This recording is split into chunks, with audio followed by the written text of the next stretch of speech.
Welcome back to the morning show here on the Rise News. It's a good day. It's now time to take a look at news stories making headlines around the globe. Deposed Gabonese President Ali Bongo has appeared in a video at his home saying he's calling on his friends all over the world to help him, or in his words, make some noise. Earlier, senior military officers appeared on national TV to say they had seized power and placed the president under house arrest. They also announced they were annulling the results of an election on Saturday in which President Bongo was declared the winner and closing the country's borders. Arise News chief correspondent John Cookson has the story. The coups in Gabon and Niger are just the latest in what appears to be a rising trend in military interventions in West and Central Africa. Recent elections were branded a sham, and like Niger, this latest military takeover in Gabon, removing a head of state who's arguably overstayed his welcome in the presidential palace, appears to have popular support. So far, Gabon is witnessing a bloodless coup. Il est porté à la connaissance de la communauté nationale et internationale. The national and international community is informed that Mr. Ali Bongo Ondimba is under house arrest. He's surrounded by his family and doctors. Gabonese people, we are finally on the road to happiness, he said. C'est enfin notre essor vers la félicité. Whilst crowds celebrated, astonishingly, Ali Bongo managed to get a video message out from his house arrest with this appeal to the world. I'm Ali Bongo Ondimba, President of Gabon, and I'm to send a message to all the friends that we have all over the world to tell them to make noise, For the people here have arrested me and my family. My son is somewhere, my wife is in another place, and I'm at the residence. Right now, I'm in the residence and nothing is happening. I don't know what's going on. So I'm calling you to make noise, really. I'm thanking you. Thank you. D'abord, la France condamne. France, a former colonial ruler of Gabon, condemned the coup. A government spokesperson, Oliver Varane, saying it was monitoring developments closely and that the election result should be respected.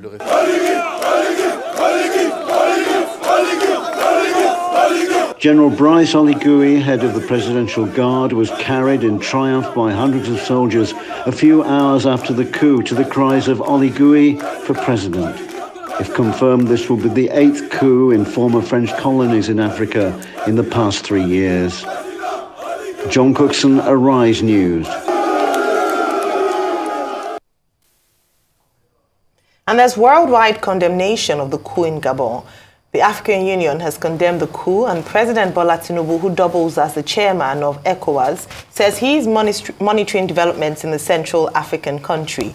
Tinubu has also discussed the situation in Gabon and Niger Republic with Canadian Prime Minister Justin Trudeau in a telephone conversation. Presidential spokesman Adjuri Ngilali says the conversation laid strong emphasis on safeguarding constitutional democratic governance in Africa.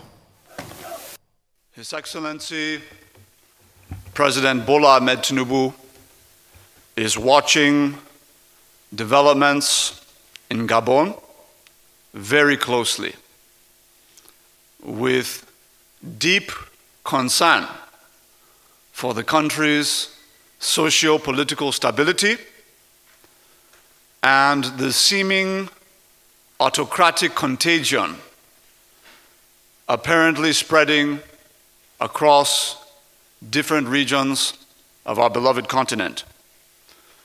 The President, as a man who has made significant personal sacrifices in his own life in the cause of advancing and defending democracy,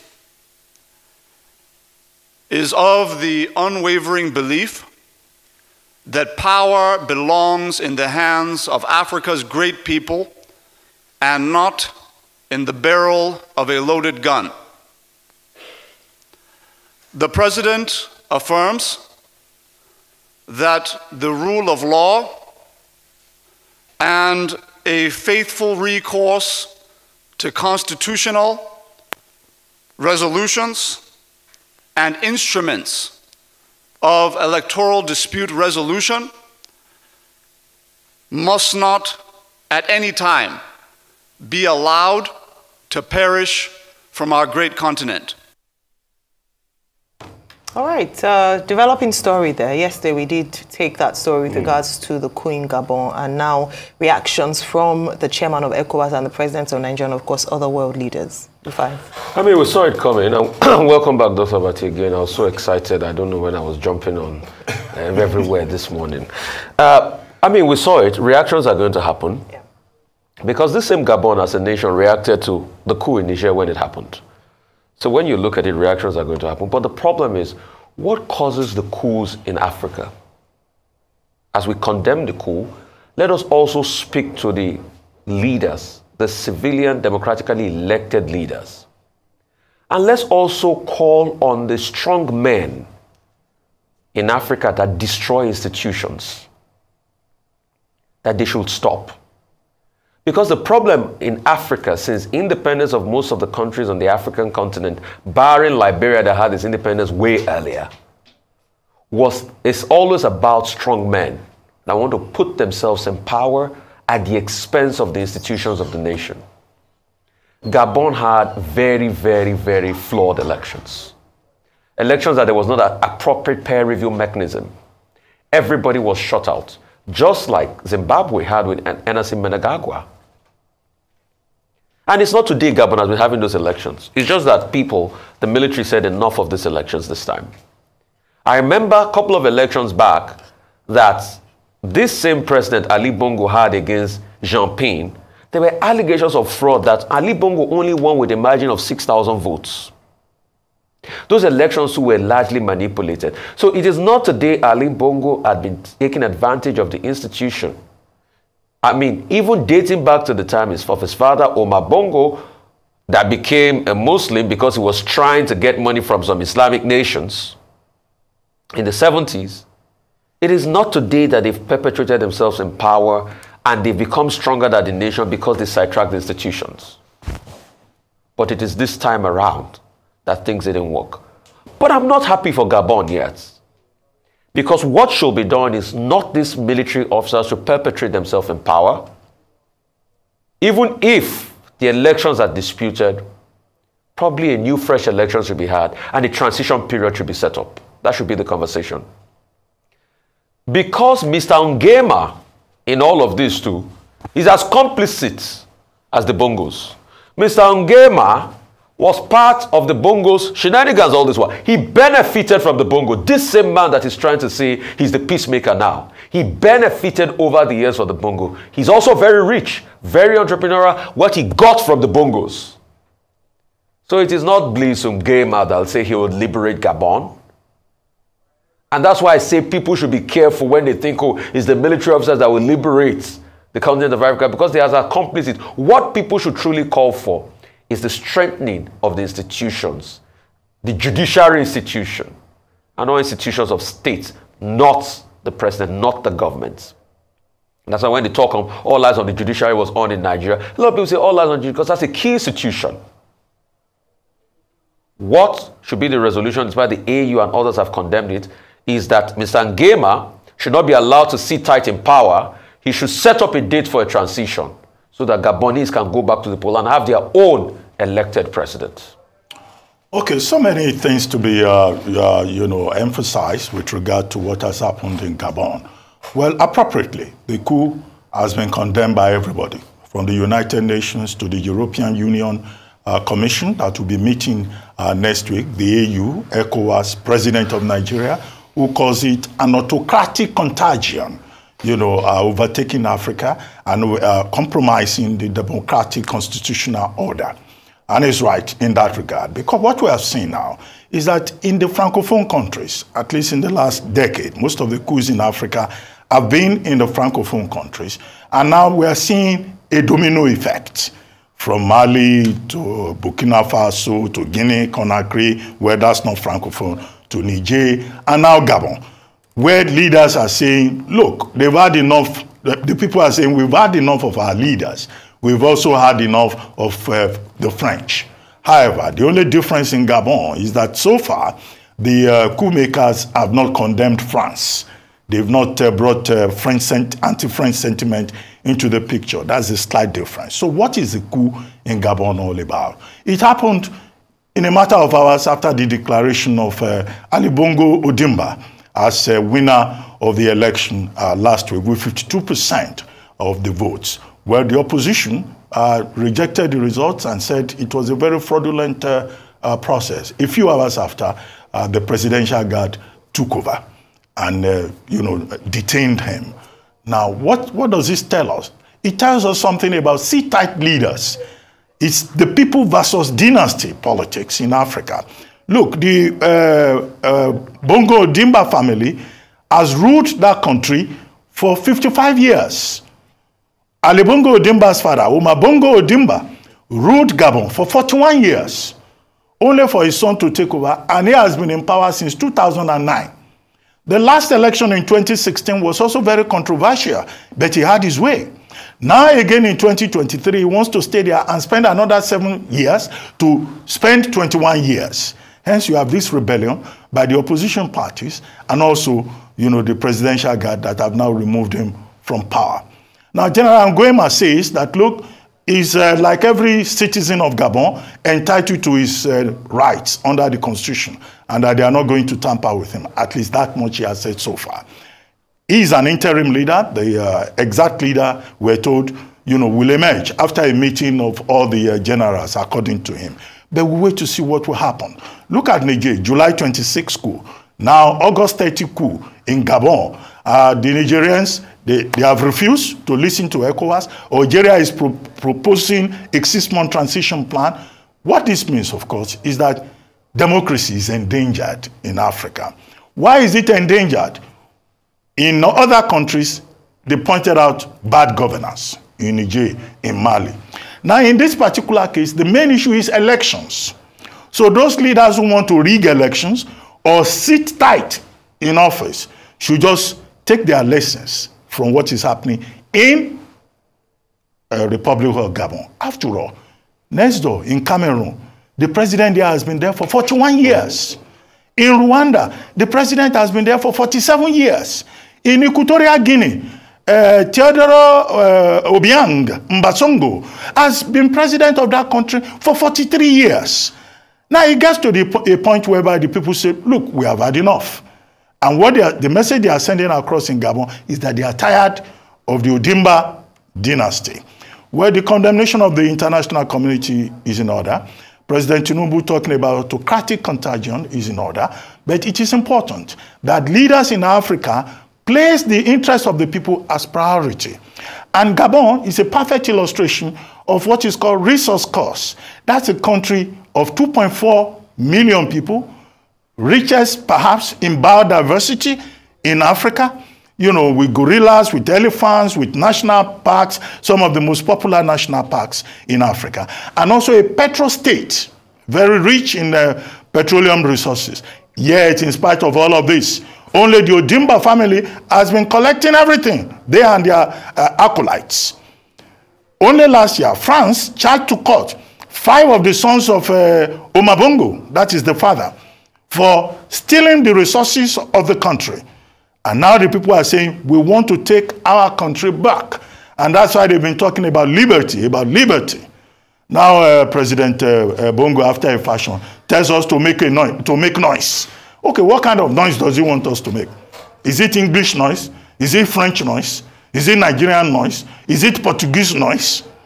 His plight should be a lesson to other African leaders who do not allow democracy. After all, in one tape at the Said Business School, in an interview with Professor Wale Adebawi, he said the term limit is sexy, but it is not appropriate for Africa. And he was trying to put up some dubious argument about why African leaders should stay perpetually in office. This is the kind of provocation that comes as a result of that.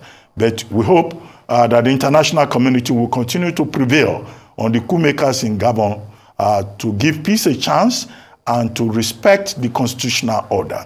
How that will be resolved, remains to be seen. What we face again in Gabon is the same kind of protracted situation that we have had in Niger since July 26. But perhaps in this case, maybe diplomacy would help. Welcome back, Dr. Bati. All right. I mean, already a number of things already established and already said, especially with regards to the fact that Africa must look within itself.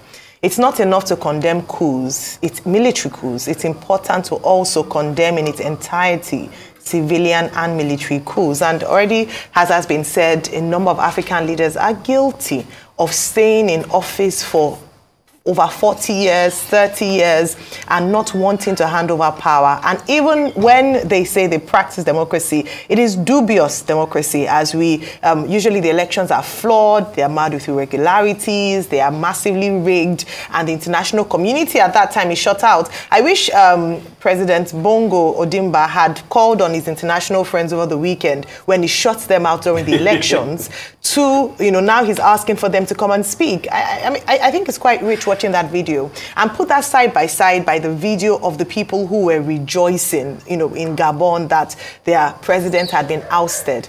Coup is never, military coup is never a solution to bad government. You can look at the antecedents. In fact, what it does in most cases is that it produces more problems. Look at the Nigerian situation. Look at the situation in Zimbabwe 2018, when in similar fashion, Zimbabweans went on the street to rejoice at the ousting of President Mugabe, who had also been in office for a long time, beyond the tenure of his term.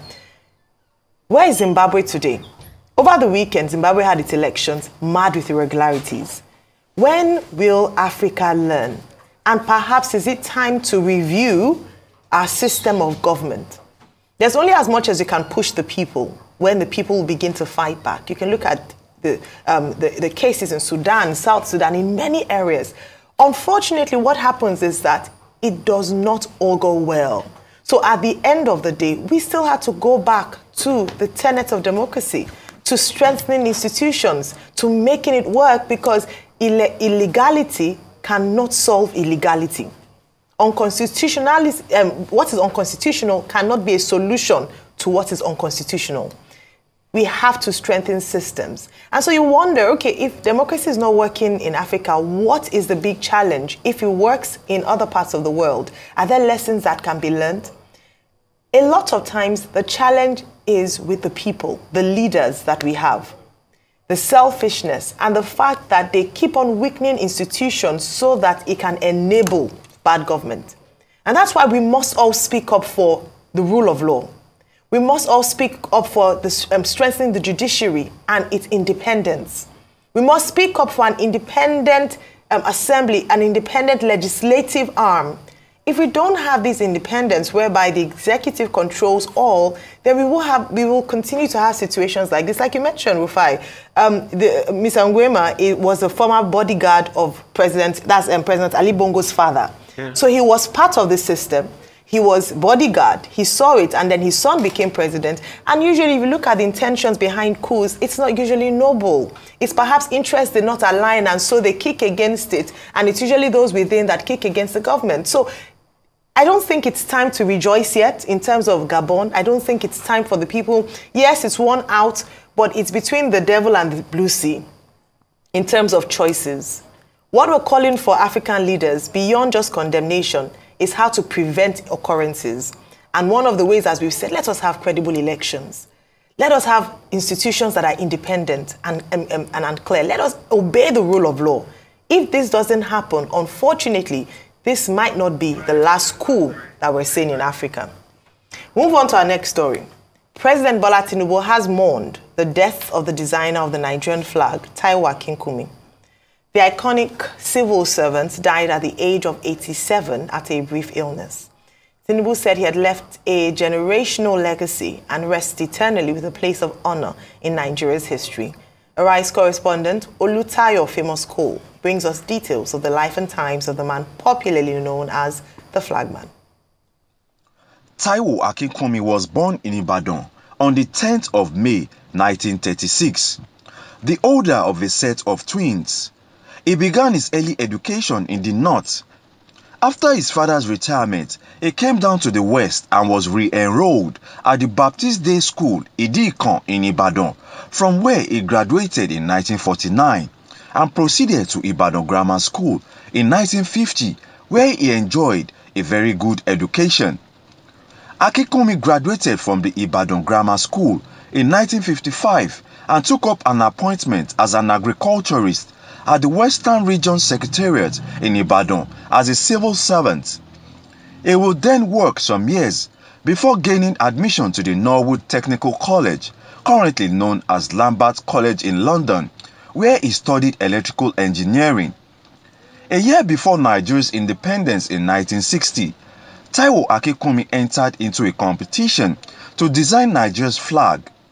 He mailed his submission to Lagos, and in October of the following year, he received a letter inviting him to the London office of the Commissioner for Nigeria in the United Kingdom, where he was told that his green and white design had been selected and he had won £100 and a place in Nigeria's history books. Despite Akinkunmi's contribution to Nigeria's national symbol, he became a forgotten legend as the country did not accord him any accolades afterwards. But in September 29, 2014, Akinkunmi was honored with the award of Officer of the Order of the Federal Republic and Honorary Life Presidential Advisor, a position he held until his death. The life and times of the iconic Nigerian is yet another wake-up call on the federal government to honor distinguished Nigerians who have contributed their quota to national development while they are still alive. Olutayo Famous Call, Arise News, Ibadan. Pa Taiwo Akinkunmi Rufai. What a man, what a legend, constantly hedged in Nigeria's history, won a competition, got a prize money, £100 sterling. But the most important thing is the iconic green and white, or some people say green, white, green, was designed by this great man. I had my fair share, of knowing him and knowing things around him, because at some point I had things to do around Dugbe in Ibadan. And that was the axis where he lived. And he was a regular feature around that area. Almost everybody knew where he lived and say, oh, that's the man that designed the national flag. But over the years, Nigeria happened to him. We have a country where we celebrate criminals, not heroes. And that's why Nigeria is where it is today. Except for people like President Goodluck Jonathan that decided to acknowledge him. The average system in Nigeria would rather celebrate criminals rather than celebrate national icons like this and put them in the pedestal where they deserve. What was done for Mr. Taiwo Akinkunmi when he was alive? Probably some, probably not much. I remember, in fact, there was a particular episode of Who Wants to Be a Millionaire, a popular TV show, where they had a charity spin-off called Who Deserves to Be a Millionaire? And they brought him there to come play so that they would raise money for him, to be able to go by with his life. And that's sad. A national icon like this. Hopefully, when he's going to be buried, he's going to be draped in the colors of the flag he designed. And Nigeria is going to learn how to celebrate its true patriots. And there are many true patriots out there that have done so much for Nigeria that have not been celebrated. And it's sad that our system only favors those that are unscrupulous rather than those that ought to be celebrated. This man is a true hero. Let's also look inward and celebrate our other national icons. And let's look at this as an inflection point. And going back to the design of this national flag, I pray that that spirit of patriotism will continue to manifest in Nigeria's life. Because when you look at the flag, it is symbolic. And it symbolizes something. It symbolizes peace, it symbolizes unity, it symbolizes the strength of this country. Just like our coat of arms and national symbols. And I hope our leaders will be able to imbibe our national symbolic, materials that can help them reflect when they go astray in their national line. Like our second stanza of our national anthem says, the prayer this morning will be, O God of creation, direct our noble cause, and guide our leaders right and help our youth the truth to know.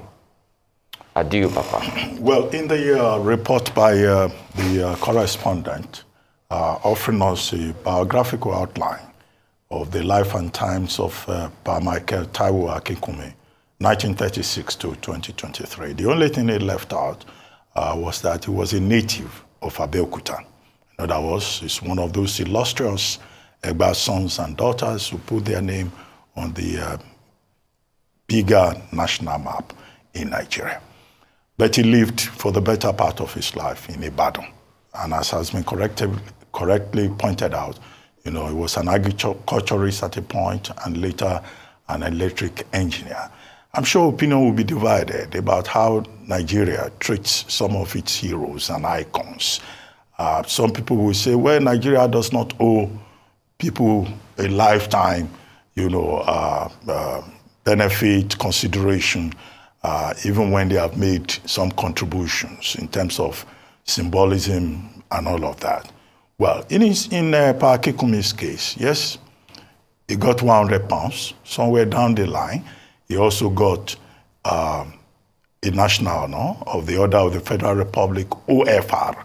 But what is important is that the flag that he designed, which won out of 2,000 entries and was unfurled as the British, Jack, Union Jack, was brought down on October 1, 1960, will forever be remembered as a major moment in Nigerian history.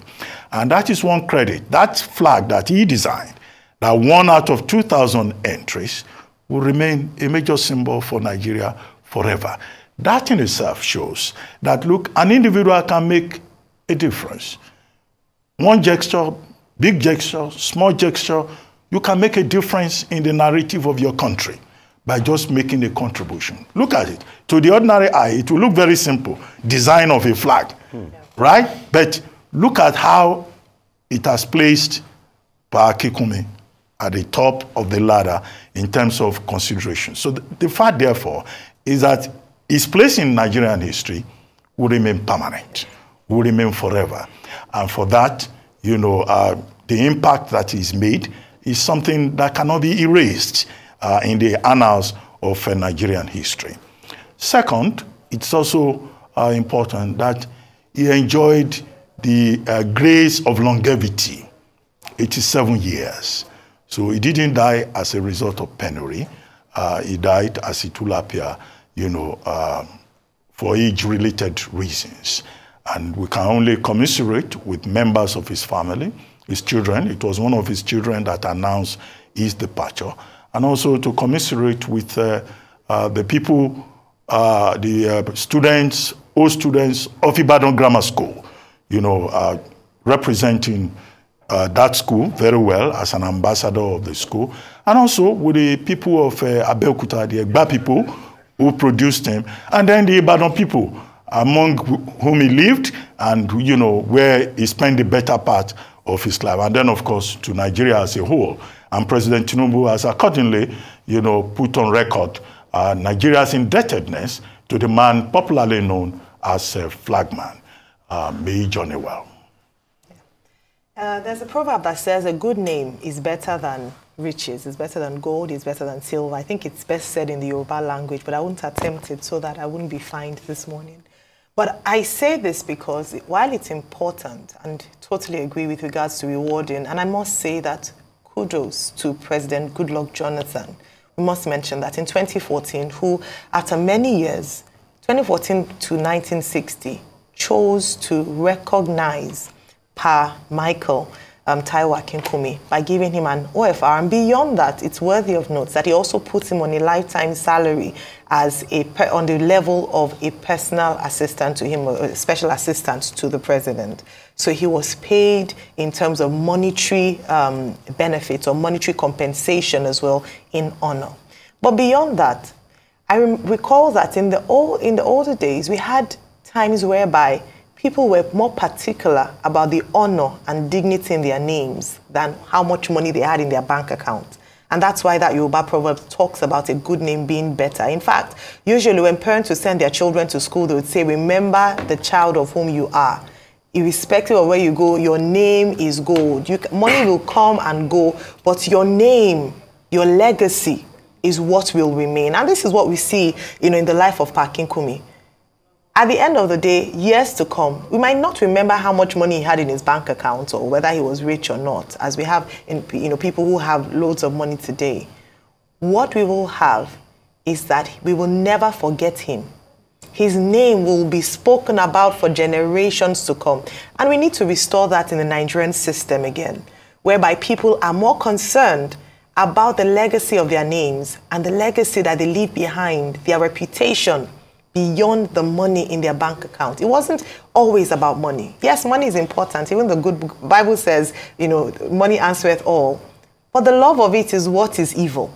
And so I think that's really a lesson to take out of his life, that he might not have had all the riches in the world, but his name, gold, on the sands of times of the history of Nigeria, very key. And I hope, thinking back to how he emerged or how we got our flag, a task or an encouragement for the newest Ministry of Art, Culture and Cultural Economy. We had heard stories about there being a theme song for Nigeria. Maybe that's not what we need at the time. But there's something about having young people or even older people being a part of national competitions like this that bring people together and help them to identify even more with being Nigerian. We need a national agenda to bring people together and to feel, loyal to this nation. I think it's a great idea that was done in 1959 when he won that competition and then adopted in 1960. And perhaps we should raise such things amongst our young people. Let's have Nigerians take pride in being Nigerian, and not just because of the money, but the pride and the honor of being from this great nation.